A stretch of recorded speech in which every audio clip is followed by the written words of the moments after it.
Ladder ಆಗಿದ್ದಾರೆ. ಕಾವ್ಯ ಅವರು ಕೊಡ್ತಾರೆ ಲ್ಯಾಡರ್ ಮಾಡು. ಇನ್ನೊಬ್ರು ಹಾವಾಗಿ. ಹಾವು ಬಂದು ನನಗೆ ಗಿಲ್ಲಿ ಸರ್. ಗಿಲ್ಲಿ ಕೊಡ್ತೀನಿ. ಬಂದಾಗಿಂದ ನನ್ನ ಪರ್ಸನಾಲಿಟಿನ ಚೇಂಜ್ ಮಾಡಕ್ಕೆ ಟ್ರೈ ಮಾಡ್ತಾನೆ ಇದಾವೆ. ಒಂದು ಮನಸ್ಸುಗಳನ್ನ ಒಡೆಯೋ ಅಂತದ್ದು ನಿರಂತರವಾಗಿ ಮನೆಯಲ್ಲಿ ಮಾಡ್ತಾ ಇರುವಂತದ್ದು ಗಿಲ್ಲಿ. ಹಾವು ಗಿಲ್ಲಿ.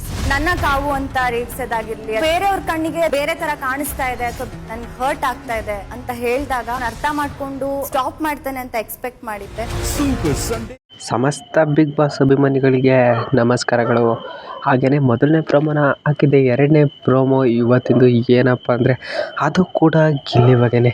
ಹಾಗೆಯೇ ಇನ್ನೊಂದು ಪ್ರೋಮೋ ಇದೆ, ಅದು ಕೂಡ ಗಿಲ್ಲಿ ಬಗ್ಗೆನೇ. ಈ ವಿಷಯಕ್ಕೆ ಮುಂದಿನ ಸಲ ಬರ್ತೀವಿ. ಈಗ ಈ ಪ್ರೋಮೋ ಏನು ಅಂತ ತಿಳ್ಕೊಬರೋಣ ಬನ್ನಿ ಗಾಯ್ಸ್. ಮೊದಲನೇದಾಗಿ ಸುದೀಪ್ ಅವರು ಒಂದು ಕ್ವಶನ್ ಕೇಳ್ತಾರೆ, ಅಂದರೆ ಒಂದು ಆ್ಯಕ್ಟಿವಿಟಿ ಮಾಡಿಸ್ತಾರೆ.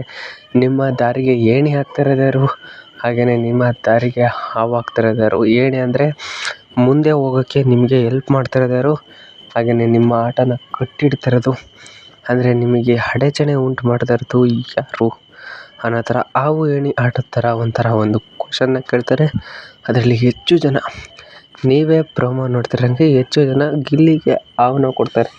ಗಿಲ್ಲಿಗೆ ಅವನ ಯಾಕಪ್ಪ ಕೊಡ್ತಿದ್ದಾರೆ ಅಂತಂದರೆ ಅವನೇ ಮಾತುಗಳಿಂದ, ಅವನ ನಡವಳಿಕೆಯಿಂದ ಅವರಿಗೆಲ್ಲ ಮುಜುಗರ, ಅಂದರೆ ಆಟ ಮುಂದುವರ್ಸೋಕ್ಕೆ ಅಡೆತಡೆ ಉಂಟಾಗ್ತಿದೆಯಂತೆ.